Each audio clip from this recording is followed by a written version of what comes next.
So last time I was up here, I made fun of Pastor for being on. I don't really think I need to point that out. But this time we talk about something a little more serious. My service is called Suffering for Being a Christian.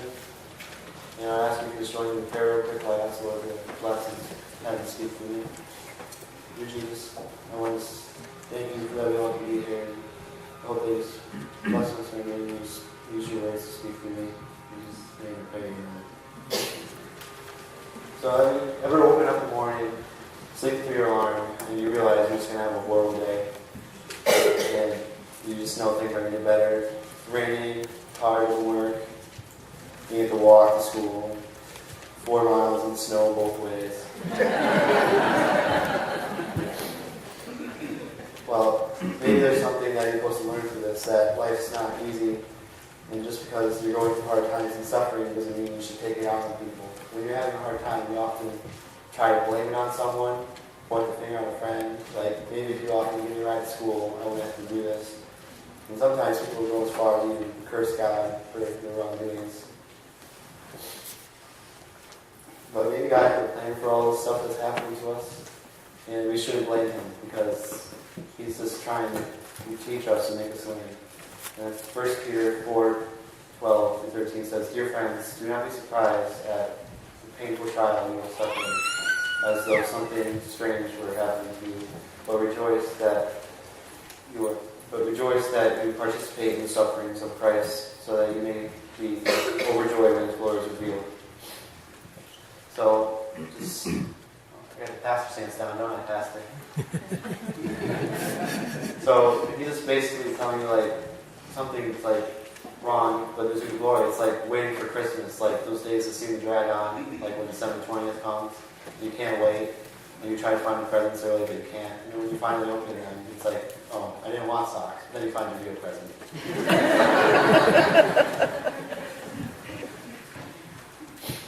So he's just trying to show us that we shouldn't be upset with him when we're going through hard trials, but we should rejoice in him because we know his glory is going to come just like it always does, even when things are good. We shouldn't just praise God when everything's going your way. You should also praise him when you're suffering. So we have to understand and listen to God. And it may not be right then. It may take several years, or it may be tomorrow when we find out what he wants you to learn. So we have to listen. And James 19:10 says, My dear brothers, take not everyone should be quick to listen. Everyone should be quick to listen and slow to anger. For men's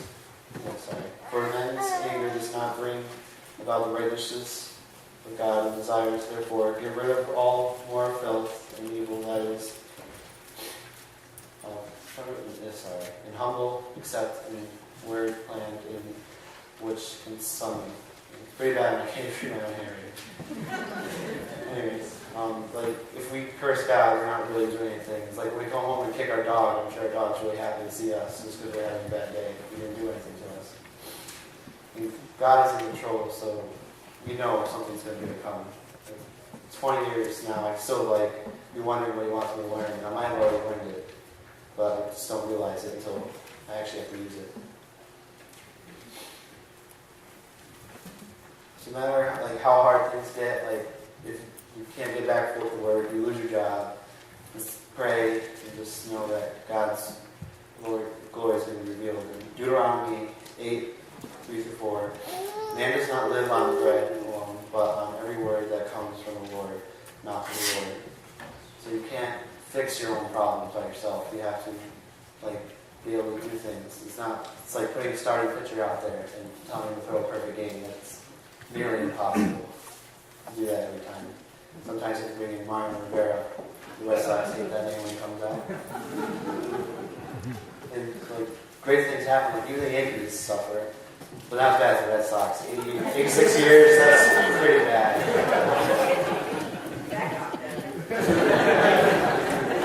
Only 20 more championships when you catch up. God, So we have to be patient and use the Lord and bless the Lord even when things are wrong. Maybe if your car broke down, you get to walk to work with some exercise and maybe you'll live another year. you're getting a car crash or something. So, and say the teacher is just piling on work towards the end of the school year, he or she just wants you to get ready for the upcoming regions and be able to focus on good grades. In Deuteronomy 8:5, know then in your heart that as a man disciplines his son, the Lord your God disciplines you. When someone punishes you, like your dad punishes his son, he's not doing it just because he's having a bad day. Hopefully not. But he wants you to learn something from it. It may not be clear if you're just stubborn and you don't want to learn. It's also the same thing with a baseball coach when he wants you to try something new, it's not what you're used to. Our basketball coach when he wants you to play your position. Unless you're Isaiah, then you pretty much got everything down. So you have to just respect what the Lord's doing with you and not get angry with him. You must be humble and rejoice because something great's going to come if you listen to him and learn.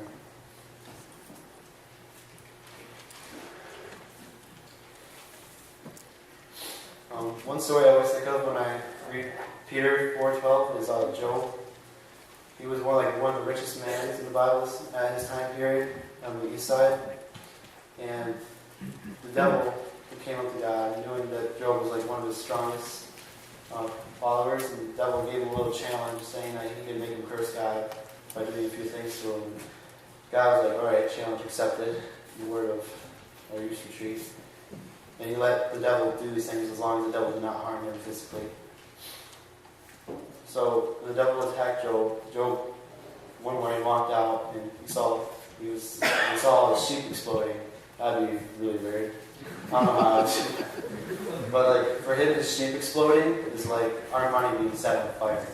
That's his economy. That's shows his wealth. So it's if you pull up to a bank and they're oh, sorry, all your money's exploding. You can't make any withdrawals.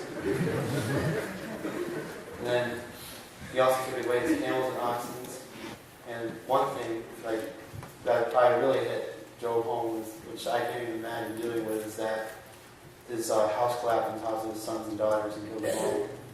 And I think for a minute Job would hesitate and wonder why God's doing all this for him. But he just got down on his knees and prayed and asked for God and he praised God and he did not sin in all this. So the devil, a little backstruck, and came back again. He's okay, if you let him physically harm him, he'll curse God. And God's alright, I'll let you physically harm him, but do not kill him. So the devil put these nasty sores all over Job's body. And I can't picture what they look like. But he scraped them off with a piece of clay, which must be pretty painful and stuff. Just getting paper cuts too much for me. I'm watching the Yankees lose in the American League 2004 championship series. That's the only mistake. So, and on all of this, he tried to curse God, but his wife cursed God. And she said, why are you still holding in your eternity? Curse God and all and die. And he replied, you're talking like a foolish woman. Now go back in the kitchen and make me a sandwich. No, he didn't.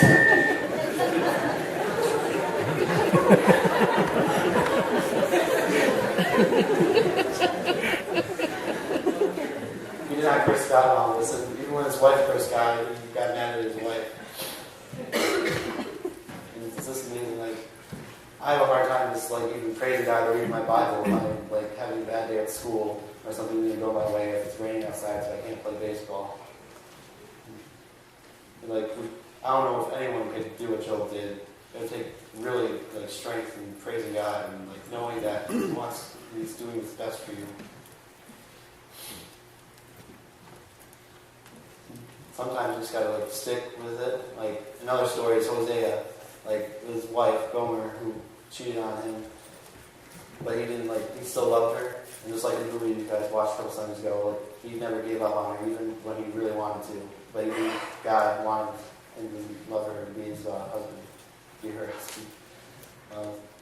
So this goes to show you if God calls you upon something, you have to be able to do it. In Romans 8:17, now if we are children, then we are heirs of God and co-heirs with. So, and we need some of His sufferings in order that we may also share His glory. So without sufferings, we share His glory. It's like giving like kids or anyone like $20 for nothing, and like without them doing anything. Like you need to like give something to be able to receive it. So with our sufferings and praising Jesus, we're gonna have many glories. And everything we go through is God's glory. We just have to keep that in mind. And not curse Him or do anything wrong. You have to just trust God and be patient with Him. Please pray with me. Dear God, I just want to thank You for all else coming here, and hopefully someone got something on this lesson. Thank You for letting me do this and giving me the strength and patience to do this. And I hope we all can understand that our suffering is just something You planned, and we all have victory and glory. In Jesus' name we pray. Amen.